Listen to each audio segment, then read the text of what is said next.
Giacomo Guarneri from University of Pavia. So Giacomo has been around quite a bit. So he got his PhD from the University of Milan, where he worked with Pascal Martini and with system dynamics. And then he has been known in a few places, working in Olomouc, Czech Republic, with Philip, and then moving back, so to say, to the western part of the continent. So he spent some time in Dublin, the postdoc, in a group of John Gould in Trinity, before being awarded the Marie Curie Fellowship to join Freie University in Berlin. So he has been in the group of insights and basically developing information theoretic aspects of non-equilibrium dynamics. Since last year, it's a bit more than a year that he has been awarded a Marie Fellowship that allowed him to get back to Italy. And so he's so good that he's basically afforded to say no to the basically University Research Fellowship from the Royal Society, which is one of the most prestigious fellowship, most competitive fellowship around. This gives you a measure of the sort of quality of his work. John is an expert in many aspects, from system dynamics to thermodynamics of non-equilibrium quantum systems, and he has been a leading motor in the development of what are currently known as the thermodynamic uncertainty relations. Thanks, thank you, Mauro, for this presentation, which I'm not sure I deserve. But thank you also, everybody, for coming today. It's my great pleasure to be in Palermo, visiting you. So today I would like to talk to you about quantum signature in close to equilibrium stochastic thermodynamics, which is one of the main topics I've been dealing with over the past few years, and it's been probably the closest one to my heart, essentially. So I'm gonna concentrate in like two parts this talk. Hopefully I will go to the end. So the first part is going to be revolve around those close to equilibrium processes that are realized through slow driving, and the other one is the second part is about a different regime, which is the linear response regime, which basically where you allow for processes to be as fast as possible, but you remain close to equilibrium because the perturbation that drives you away from equilibrium is small. Okay. So without further ado, let's start with the first topic. And before jumping into it, I want to spend a couple of words onto the motivation as to why I am so invested and interested in this topic, why I got invested into this topic. And in order to understand basically the framework of it, one needs to understand that basically what is this thermodynamics of precision, where is it framed? And it's framed within the field of stochastic thermodynamics, okay? So the motivation is that along like the past century, this past century was characterized by a technological march towards the miniaturization, okay? And with this march, this march has led us to the construction finally of the first quantum technologies, quantum devices that range from quantum precision sensors, quantum computers, and so on. But all of these devices and all of these platforms crucially rely on an exquisite level of accuracy to do what they promise, namely to outperform classical counterparts, okay? And this accuracy is crucially related and quantified to the role of fluctuations in any measurable output quantity, okay? And so one wants not just to have like more efficient or faster machines, but also machines that deliver what you want them to deliver in a very precise way, okay? The output needs to be precise.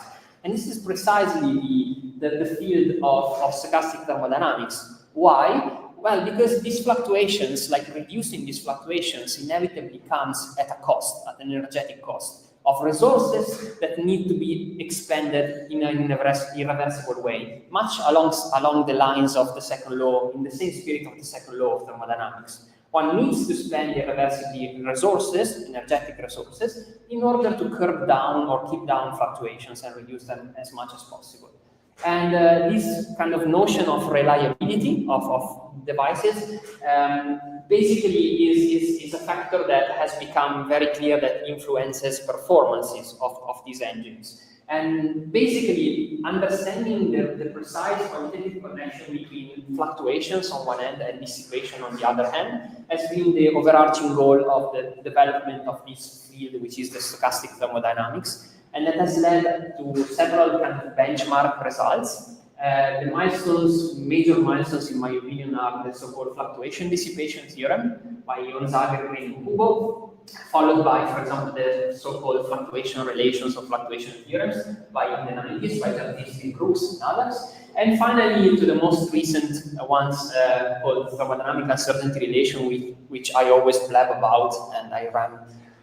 Basically, I always talk about them like an old man, but they are kind of like what really got me into this field, because they kind of like express very neatly the fact that if you want to increase the relative precision in any thermodynamic quantity as measured by the noise to signal ratio, one needs to spend more entropy production. Okay, so it's a sort of like refinement of the second law to the next statistical moment, the variance. Okay, not just the level of the average.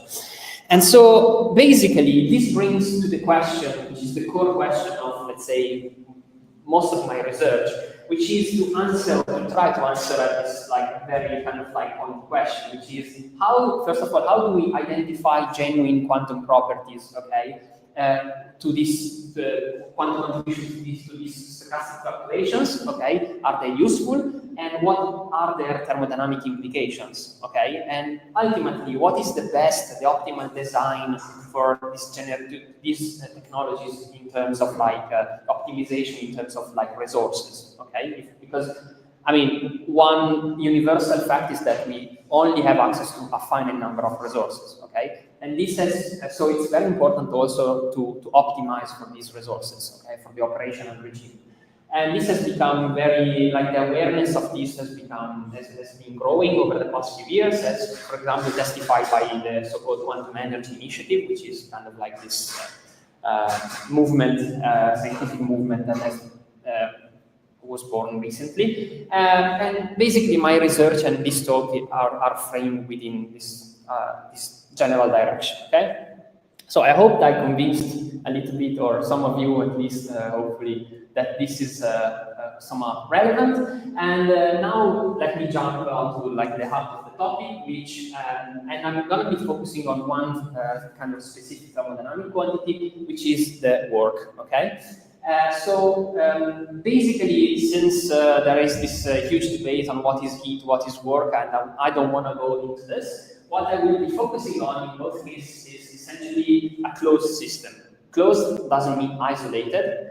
So it means that one needs to think about this as like a system where it's Hamiltonian, okay, it's described by Hamiltonian H, can be varied over time, okay?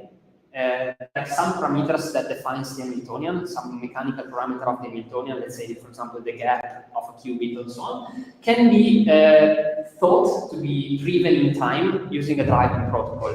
And this basically external intervention that changes in time the Hamiltonian basically changes the energy of the system, which is supposed to start in equilibrium with respect to the initial Hamiltonian. And then basically it's driven, it's basically acted upon according to some generic evolution, and then such that the final state is of this form, okay? And in this case, any change of the entropy of the energy of the system, can be only interpreted rightfully as work, because there's no heat bath here, okay? So there's no heat, there's no environment. Well, I mean, there is, but there is at the beginning in order to prepare the initial state, okay? But then it's detached. So there are several ways to define or to characterize properly work in the quantum regime, and this is a very well-known fact. There isn't a single observable for work in the quantum regime. And one of the many reasons is that work and heat, like heat, are process-dependent quantities. They are not state functions, so you cannot define like an emission operator that at a single specific time gives you the statistics of the work, the change in the energy of the system. But and like among this like family of possible definitions of work, of operative definitions, I will adopt the so-called one, the two-point measurement one, the one basically where one imagines to reconstruct work by sandwiching the unitary evolution, okay, by the measurement of an outcome recording of the energy of the system. So imagine that basically you like right before and right after the evolution, you measure the energy of the system, and you, as a result of the measurement, the projected measurement of the energy, you obtain two energy outcomes. Okay, and if you then like compute the difference of these two outcomes, okay, and repeat the experiment many times, this difference becomes a classical random variable, no? That upon repetition will become distributed according to some probability distribution, like this. In the finite number case, it becomes an histogram that becomes a probability distribution. And, and basically defining the energy, the difference in this outcome to be the stochastic work, okay? This gives you the probability of the stochastic work in the quantum regime, okay? And from the knowledge of this probability distribution, which can be accessed using the standard form rule of the joint probability distribution, basically one can then reconstruct all the cumulants, no? The average, the variance, the skewness, and so on and so forth. Okay? And get all the statistics of the work in the quantum regime. Well, okay, this is good, but like the actual most common and useful and cheap way to do it is not to reconstruct the cumulants from the probability distribution because it requires integration, but rather introduce the so-called cumulant generating function. Okay, this is also something which is classically very common, which is nothing but the logarithm of the Fourier transform, okay, of the probability distribution. Why? Because essentially then the cumulants, because of the properties of the Fourier transform, instead of being basically the integration of multiplication of powers, okay, of the quantity, are just given by derivatives, okay. So this is called, so the first derivative of this cumulant generating function of the work distribution gives you the average work. The second derivative gives you the variance. The third derivative the skewness, and one gets the idea, okay? So why am I telling you this? Because this cumulant generating function, this method, like the method to access this is the so-called counting statistics method. And this is one of the central quantity that having access to gives you the full statistics for the work distribution, okay? And in 2019, okay, we also with Mauro, we did this kind of cute little work, okay? Which I came to like a lot over the years, because basically it was like a simple kind of proof where we demonstrated that in general, like only using these assumptions, these working assumptions, one can rewrite the cumulant generating function of the work distribution in terms of this quantity, okay, which is a purely information theoretical quantity, okay, called alpha Rényi divergence, okay. Between essentially between the instantaneous state and its instantaneous equilibrium state. Okay, so this is like a generalization. It's formula that's written here. It's a generalization, okay, of the standard relative entropy. No, in the limit for alpha equal to 1, this becomes the relative entropy. Okay, so and as the relative entropy, it's a measure of distinguishability in some sense, not a distance, but it's a measure of distinguishability between the actual instantaneous state and the equilibrium instantaneous state. Okay, so e minus beta h of t. Okay, so it basically tells you that the distribution of the work is quantified by how much the instantaneous state is away from equilibrium. Okay. And I mean, this kind of makes sense. And the way I came to kind of like, one of the reasons why I came to like this relation, this simple relation over the years, is that the way I see it now is a sort of like stochastic version of Landauer's principle. Because Landauer's principle is about connecting the average work or the average heat dissipated. Here, the dissipated work corresponds to the dissipated heat, it's the entropy production. So the dissipation to basically the entropy. No? This is about Landauer's principle, but at the level of averages. No? You probably are familiar with the statement that in order to erase one bit of information, you need to spend at least kBT log 2 of heat into the bath on average. No? This is basically the same statement, and it's included here. If one takes the limit for, again, for eta, this parameter eta, going to 1, you obtain Landauer's principle, but this actually tells you that the full probability distribution is related to this kind of like information theoretical quantity. So it's a bridge between thermodynamics on one hand and information theory, but at the level of the full statistics, okay? So why is this actually also relevant? Because essentially, okay, but no, before I'm telling you why this can be used and how I use it for like to derive these results, I want to stress, and this is the first take-home message, which is when one does quantum thermodynamics, okay, and what I'm gonna do, which is the reason why I call it quantum thermodynamics, is not that I apply standard stochastic thermodynamics to quantum systems, okay? So it's not about applying thermodynamics to quantum systems only, but also the quantum part acts on the type of processes that you do on a system. You can do a quantum process in a way that I'm gonna explain in a second, okay? And this is, I think, more relevant, more poignant to the case. And in order to realize, to understand what I'm saying, is that imagine that now that the driving protocol is the thing that changes over time in the Hamiltonian, okay? And the Hamiltonian you can think of in spectral form as the sum of the eigenvalues, as a function of time, times the eigenbases, okay? In this form, I assume that there are no degeneracies, just for clarity. And what one can do is changing, keeping the basis fixed and changing over time only the eigenvalues, okay? And basically, this means that, for example, if you think of the system being a qubit, you can think of, like, for example, a protocol that enlarges the gap or shrinks the gap of the qubit, but always keeping it in the sigma z basis, okay? And this is basically witnessed by the fact that H commutes with H dot, okay? And even though, I mean, this is a quantum system, it's a two-level system, the dynamics of this process, it's purely classical, can be mapped onto like a classical equivalent process, okay? So the system is quantum, but the process is classical. What, on the other hand, on the other end of the spectrum, let's say, one can actually think of keeping the gap fixed of the qubit, the eigenvalues fixed, but change over time the eigenbasis, okay? And this is reflected by the fact that quantum mechanically, you may have that the Hamiltonian does not commute with its time derivative, okay? And this is corresponds physically to a coherent rotation of the basis and does not have a classical counterpart, okay? And basically, this phenomenon, this revolution, this driving, is what has basically become known as the phenomenon of quantum friction. Okay, it has been named like this. Okay, it's a sort of like, and we will understand why it's being called quantum friction.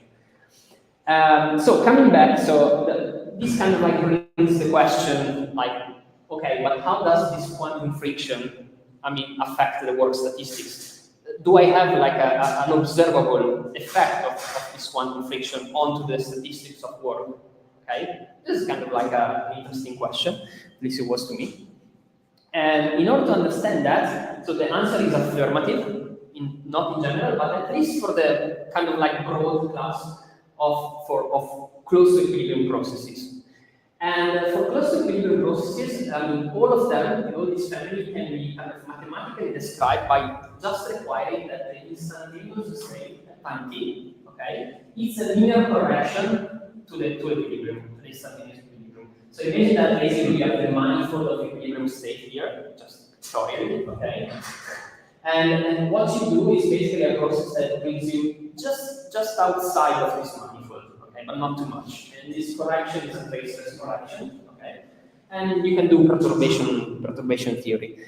And here comes back the relation that I use. Why? Because essentially the alpha Reni divergence, okay, that I introduced a couple of slides ago, it's not a distance, as I said, no? It's like with the relative entropy, and it's also skew symmetric, so it's not, it doesn't satisfy a triangular inequality, it doesn't have a lot of nice properties, but when you calculate it for two arguments which are close to each other, so if you expand this quantity up to second order, okay, then it becomes symmetric. And it induces a metric onto this manifold, okay?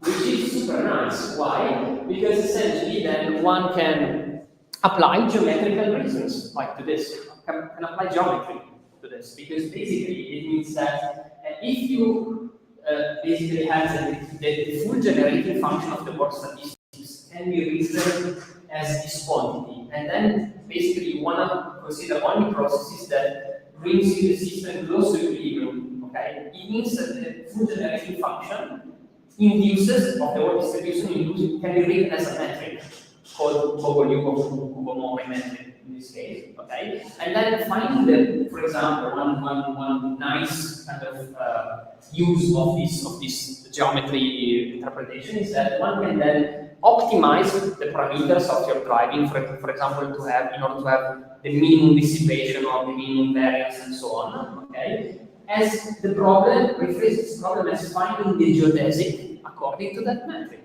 because the geodesic is the one that minimizes that metric. Okay, so like a very complicated problem becomes like an almost trivial problem, like in terms of number of parameters. Okay, and basically then like there are two known ways to basically realize practically this like process that pursues the system close to equilibrium. One is through a slow driving protocol, okay? Because if the protocol is like very slow, it leads to very small excitation, so the instantaneous state is close to equilibrium at all times, okay? This epsilon becomes a ratio between the time scales of the driving and the thermalization time scales in that case. Or go to linear response regime. So imagine that you kick the Hamiltonian a little bit, but small, in a small way, essentially. And this basically will reflect the two parts of the talk, okay? So, by the way, if you have any questions along the way, feel free to ask me and I will interrupt gladly. Okay, if there are none, so let me start with the slow driving regime. And in the slow driving regime, so this can be realized either through basically kind of like treatment in the continuous case, okay, or one can think of this slow driving regime of a generic protocol as an alternate sequence of Hamiltonian quenches followed by thermalization, Hamiltonian quenches followed by thermalizations, okay, and in the limit of like an infinite number of these sort of like jigsaw steps, one reobtains the slow driving regime, essentially the continuous case. Okay, much alike approximating like an integral with the Riemannian sum in some sense. Okay, and since this, like the second one, the latter is exactly what we are going to implement with trapped ions in a few slides, because we also did sort of like experimental not verification, but like probing with trapped ions of these theoretical results. I'm gonna just stick to the second one. So we are basically gonna have. I think I had another slide, which is not appearing, which is weird. Okay, I had a slide which I don't know why it just doesn't show. Sorry, can I see if I no? Okay, it's just not there. Okay.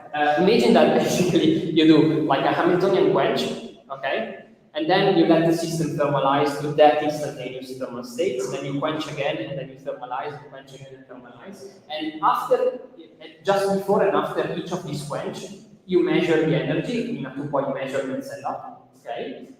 I promise I had a slide that had a nice drawing about this, and I will show you afterwards, but I don't know why it just disappeared.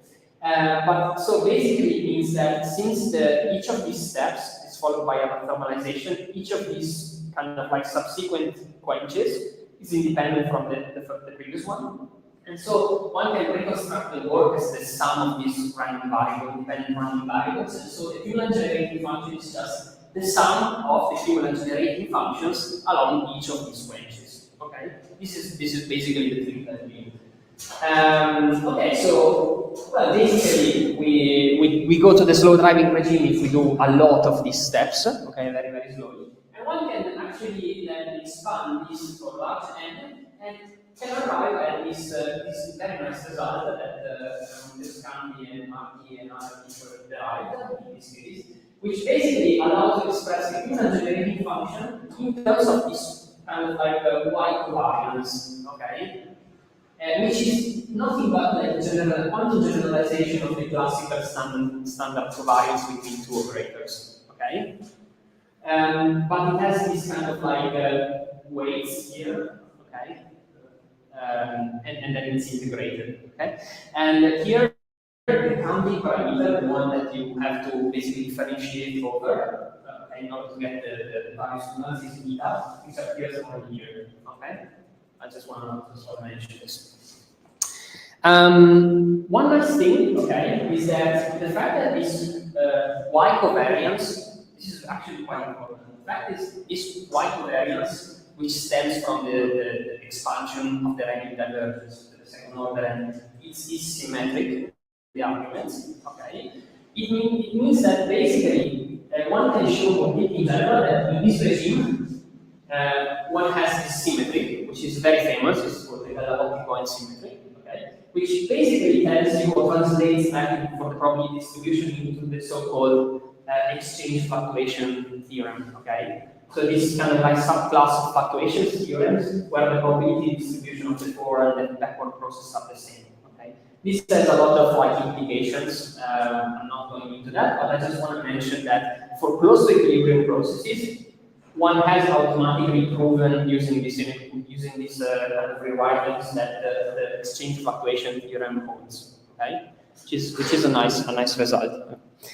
Okay, so what happens to the expression in presence or in absence of quantum friction? Well, I mean, let's see. So if one has like no quantum friction, okay, so imagine that the driving basically only acts upon the eigenvalues, okay, so you don't rotate the basis, so the Hamiltonian commutes with itself at all times, okay. Then one has a drastic simplification of that expression, which reduces only to this term, okay, the standard variance. We call it the classical part, okay. And what is very nice about it, is that the only dependence of eta now is on this second order polynomial, okay? What does it mean? It means that if you do the Fourier transform of a second order polynomial, this becomes a Gaussian, right? You can also see that this fact because if you differentiate with respect to eta more than twice, you get 0. So all the equivalents beyond the second one are 0, which gives you back a probability distribution which is Gaussian. And in fact has this form, okay? And this also, in turn, means that the first moment and the second one are connected and directly proportional. And this is the well-known result that I showed you at the beginning, the so-called fluctuation dissipation theorem by Kubo, which tells you that the average dissipation is proportional to the forward fluctuations close to equilibrium, okay? And I think this is quite nice because it means that if you run an experiment and you see that the work distribution is a Gaussian, then it means that you have no quantum friction. And then you may ask, okay, but does it mean that if I have quantum friction, do I see something different? And the answer is exactly yes. Because the fact is that if you write now the general cumulative generating function as the sum of these classical terms with the extra bit, okay? This extra bit depends on this quantity, which is the so-called linearly annexed isotope formation, okay? Which basically it's once again like an information quantity. I'm just playing with the quantities here, but this is like a very nice quantity that's become quite famous now because it has found application in resource theories, thermodynamics, quantum speed limits, and so on. And it measures basically the uncertainty in basically this observable, okay, the two observables, like the relative uncertainty between them, like the non-commutativity, but in the presence of an additional conserved quantity. Like if you have no conserved quantity, everything like, I mean, there's not like a selected observable in some sense, like a selected direction. But if you have an additional conserved quantity, then I mean, some observable might be more non-commuting than the others and others. Okay? So you have one additional symmetry in some sense. No? And this is measured by this YRD skew information. And the nice thing is that using properties like geometrical inequalities of this skew information, one can show that all the cumulants, okay, by purely geometrical reasoning, all the cumulants deriving from this extra term are non-negative. Okay, and why do you think this is important? It means that, like, if you have this extra quantum friction induced term, then immediately you're going to have all the cumulants beyond the third that switch on, okay, that you didn't have before, and all of these contributions are positive. So you're going to have more extra work on average, more extra variance, a positive skewness, a positive kurtosis, and then I don't know the names of the onwards, okay? So you have two very important things, okay? So, okay, the fact that these are always positive, I call it a sort of like quantum stochastic family of second global. This is like a, okay, it's a nice name. It means that all the cumulants, not just the average, are positive due to quantum friction, okay? This is also why it's called quantum friction.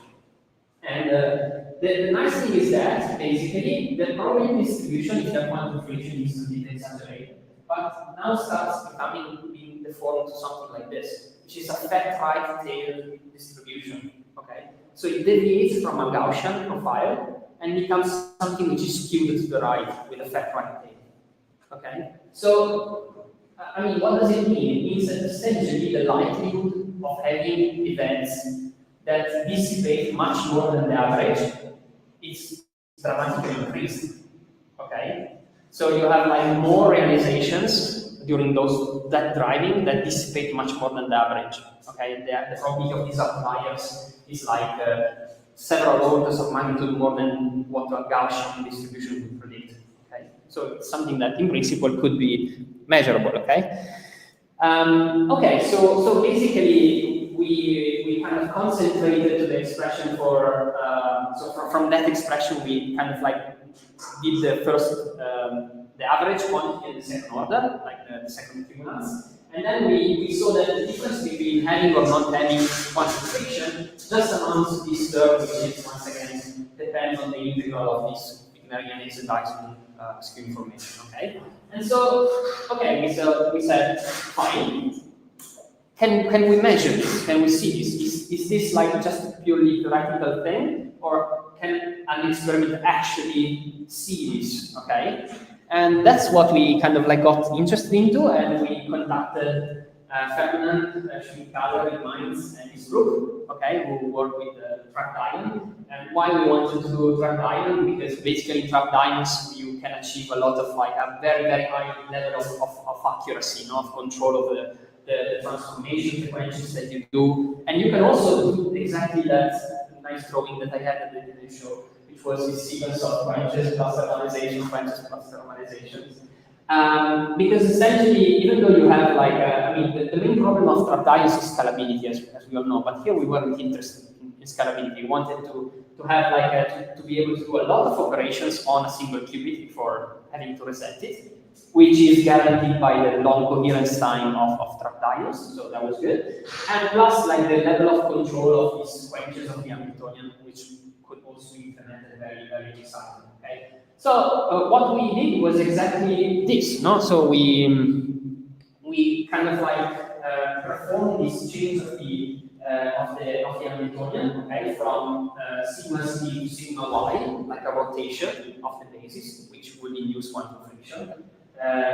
We just focused on the fact that on a transformation, on a driving protocol that didn't act on the gap of the qubit, so only on the rotation, okay? And we did this in steps, okay? So basically, what you do is like you prepare the qubit in a thermal state, okay, with respect to that Hamiltonian. Then you measure the energy, okay, and then do this quench, this Hamiltonian rotation, measure the energy gain, and then basically redo this n times until the very end. Okay, this is the basic protocol, very easy. Okay, so yeah, okay.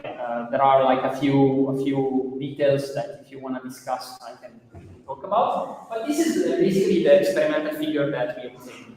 Okay, so a bit re-elaborated. It says that the points, the experimental points are these diamonds. Okay. And what is basically done? Okay, so what we did was basically measure the average work and the variance of the work, okay, using this two-point measurement approach, okay, experimentally. We reconstructed the average and the variance, and then we plotted essentially the difference between the variance and the average, which was, according to the theory, Q. Okay, we wanted to identify this Q. Yeah, so basically this is what's plotted here as a function of basically the driving speed, the number of steps that one does, normalized opportunity.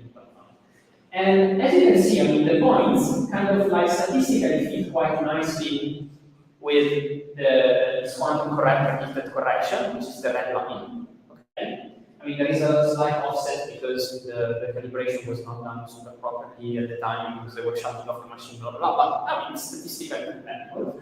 But I think the most meaningful thing is the analysis with the other two regions, the blue regions and the purple region. Because the fact is that, as you can see, I mean, the N here is not very high.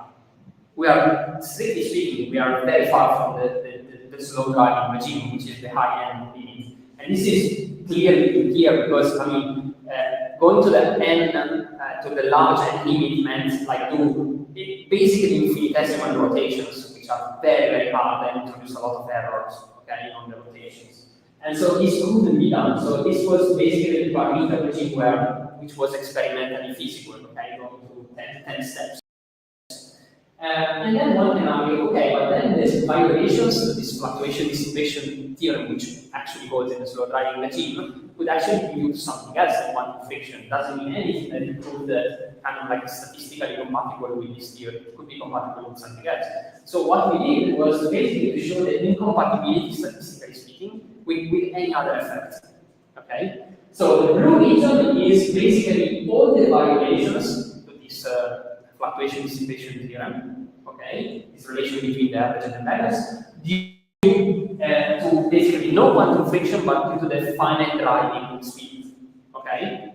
So if you do this transformation in finite n, you still can violate the Kubo one, okay, because you are doing this outside the regime. But this is like the correction, okay, which behaves as 1 over n, so it's completely incompatible, as you can see. And also with this purple region, which is actually due to spam error. Because like all those kind of like theoretical nice results always assume that if the qubit was in 0 and you measure the energy, for example, you get 0. If the qubit was in 1, then you measure 1, and then you kind of like always perfectly have no error onto the preparation of the qubit and on the readout of the qubit when you construct the probability distribution of the work. And this actually is a violation of this kind of proportionality between work and variance, but only due to spam errors. Like, okay? And this actually grows quadratically with n. Okay, so we kind of like found like these points were in a sweet spot in some sense, because if one actually would be able to go to the slow driving regime really to high n, okay, then this curve would be completely, these points would be completely within the purple region. So even though they will completely fit on top of this curve, okay, they will not be distinguishable from spam errors. Okay, so one could not claim that these were actually would have been a proof of the relation or something like that, no? Okay. Okay, so this brings me, how much time do I have? Minus 20 minutes. 20 minutes? Yes. Oh, fantastic. Okay. Maybe I'm going too fast then. I don't know. But okay, this brings me to the second part of the talk, which is basically the other way to drive the system close to equilibrium, which is basically to answer the question, okay, but I mean, most of the technological applications for quantum technology actually don't want to work in the slow driving regime. Like think about a quantum computer. You don't want to go to the slow driving regime, and do things quasi-adiabatically. You want to do things as fast as possible. Okay. So how do I still kind of like stay close to equilibrium, which is the only working regime I can currently I'm able to derive some formulas for, but still like relax the speed, the constraint on the speed. And this is like linear response regime, okay? So basically this is very, very precisely the regime where the original Kubo relation was found, was derived, okay? And so one needs to think of it as like really like you have a Hamiltonian, okay, h of t, which at time t equal to 0 is just h0, okay? And then you prepare, you start with a state which is interval equilibrium with respect to h0, and then you kick the Hamiltonian, the dual Hamiltonian kick, with respect to like some v, okay, which does not necessarily need to be with h0, actually it will not. By means of some external time-dependent driving, okay? And if the norm of this, of like the intensity of this driving is always at all times is very weak, then you can do perturbation expansions and you are happy. Okay? So basically that's the message.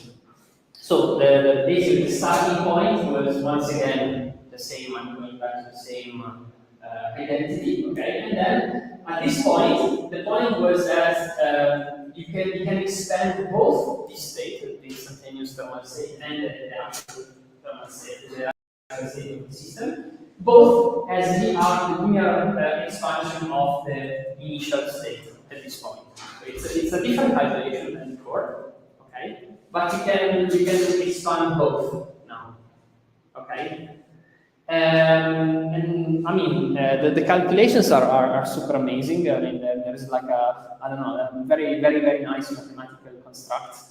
But so what we found were like two equivalent expressions now for the human generating functions, and I stress they are equivalent. So the first representation is kind of like looks similar to the ones I showed you for the slow driving regime, as you can see, no? So it still has the same Y covariance. Good. Now between the basically V and T, but this was H dot, so it's really the same. Okay. What is the difference? The difference is that now it's a time non-local quantity. Okay. Now you have the integral of the entire protocol with T and T prime. Okay. So it's sort of like it's slightly different, which makes sense and also can account for non-Markovian effects here in principle. Okay. This is an interesting follow-up kind of research line that we are doing at the moment. And the second one, the second equivalent form, which I very much prefer, I will explain why, is this one, okay? Because they're the same, okay? But one can rewrite this into this, which is much better. Why? Because now I've written this as a convolution between two quantities. One is psi 0, which is the standard Kubo relaxation function, the one that basically you open up a Kubo's article. This is the relaxation function that gives you basically the correlator, like the response function of the observable. Okay, it's the convolution of this guy with the perturbation. And now it's convoluted with this universal, in the sense it's not model dependent, geometric factor. Okay. Which is a function. I don't want to show you because it's a bit convoluted, but it's the only thing that depends on eta. Nothing else depends on eta, only this one. And this does not depend on the detail of the model, nor on the detail of the process. Okay, the process is written here. The model and the details of the model enter the determination of the Kubo function. And now you have only a geometric factor. And this geometric factor, convoluted, will give you all the moments. Okay? So Kubo only derived kind of like this relation when you kind of like take the first moment. Okay? You take the first derivative of this and then you get back Kubo. But then now we have access immediately to all the cumulants, all the correction, the linear order correction to all the cumulants, not just the first order. Okay? And the nice thing about it is that now you can see that since that geometrical factor is like not model dependent and it's something which, by the way, we originally wanted to call f of theta, we call this the theta theorem, and they told me not to do it. I don't understand why. I think it was a nice choice. Anyway, once one knows this, what I can now put the theta factor, okay? Now, basically, it means that the only this information, like the information of the Kubo, now gets you the full statistics of the. It's enough to give you the full statistics for the work distribution, also the averages and so on, not just the averages. Okay, so I mean there are a few kind of like properties that like for thermodynamic consistency this Kubo function needs to satisfy, and these are like very well known. Okay, this is just the inner response regime. You take one paper or one review. These are like clearly shown there. Okay, and the point is that basically, oh no, okay. Again, I think it's one slide.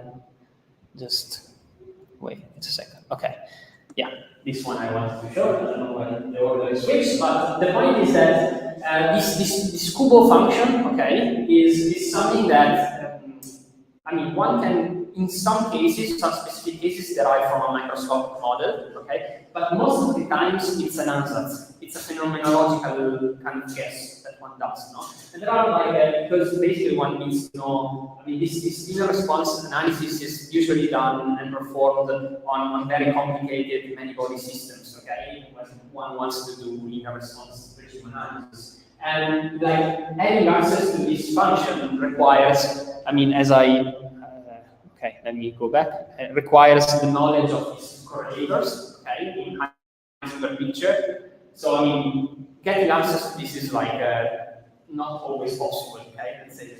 So, what people do, for example, in chemistry or like when inner response regime is applied, is just try a phenomenological ansatz that fits well with some experimental data for this Kubo function, and then reconstruct, for example, the response of some observable, like some with respect to the calculation, okay?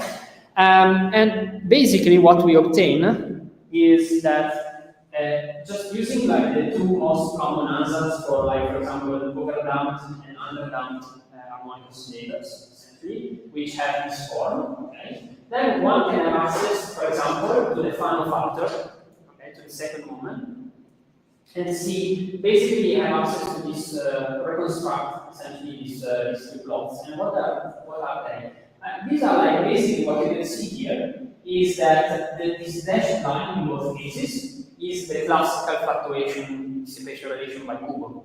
Okay, so everything else for any other value of the driving protocol, since V does not commute here, means a violation of the fluctuation of the Kubo fluctuation dissipation relation. Okay, that stems from the correction of the variance here. Okay, this is one confliction effect.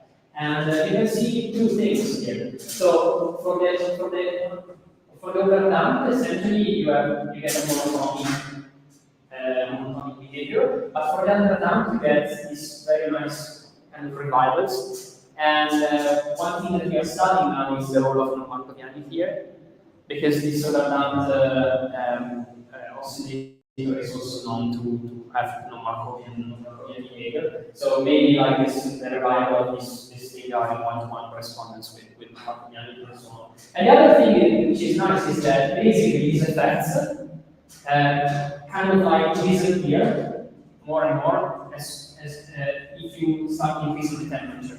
So you kind of like recover the nice result that basically this quantum effect disappears in the high temperature limit. Okay, so you recover back the classical Kubo fluctuation dissipation relation, while like the violations can enhance for very low temperature, okay, which always makes sense. The last thing I wanted to talk to you about is basically that we found another like kind of result, which is a statement interpretation of this quantum correction to the fluctuation dissipation relation, which I admit we did not fully grasp, fully understand. So this is something for you to give me some like insight. Because the point is that if you compute the Fano factor, okay, of the Fano factor which of the work distribution, which is the ratio between the variance and the average, okay, when this quantity is equal to 1, for KBT, okay, in units of KBT. When this becomes equal to 1 over beta, okay, then you recover the fluctuation dissipation relation of Kubo that I showed you. okay? And then any time basically you observe the plot I showed you something basically be above this, okay? Then would mean like a violation of this rotation distribution. But the nice thing is that one can actually move to the Fourier transform space with respect to time, okay, and introduce this effective probability distribution. So you have this sort of like pseudo modes, okay, which are basically distributed now according to this effective probability distribution, which is determined by the model, okay, which enters the Kubo function, and basically how you have driven the model out of the equilibrium. Okay, so in some sense is similar to the spectral density in an open quantum system scenario, okay, where some characteristics of the model and of the driving, okay, of the evolution enter basically the determination of the modes. Okay, so essentially now you can have the fun factor of the original model. Now it's the average energy of basically these phononic modes distributed according to this probability distribution. So what I basically shown you is that essentially the work dispersion of the original model, okay, which can be a many-body complicated problem, okay, can be found, okay, as the energy of these pseudo modes which are non-interacting, bosonic, and distributed according to this effective probability distribution. So it means that at the level of at least the first two cumulants of the work distribution, like this shows you, let's say, a mapping of this many-body complex system into a bunch of harmonic oscillators, effectively distributed according like this. So I don't know, like, if this kind of like underlies something more deep, which I did not. But if I understand for what system, say you take, you take the easy model, just here, yeah, easy model. Would this pseudo mode become the speed disturbing that diagonalize the model itself? The honest answer is that might be, but we haven't tried. So this can be like a good split. Yeah. I can remap the interacting body system to a bunch of non-interacting particles, modes. But here it's like it's out of equilibrium. It's the act of driving that like induces some sort of like. Yes. Sure, but say it depends on the protocol that you're using to drive the model. No, so take the coupling of the easy model and switch it on. To make it very better. You can still realize you're not making anything with the model. So Okay. Still right. It's what it makes sense now that you say it, like in retrospect, yes. But okay, the thing is like maybe it's also interesting like as a tool to simulate like at least the thermodynamics of a many-body system. You find the equivalent mapping with this effective probability distribution, and then you have to just simulate a bunch of phonons, let's say, distributed like this, and get the same statistics at least the level of the moments. I don't know.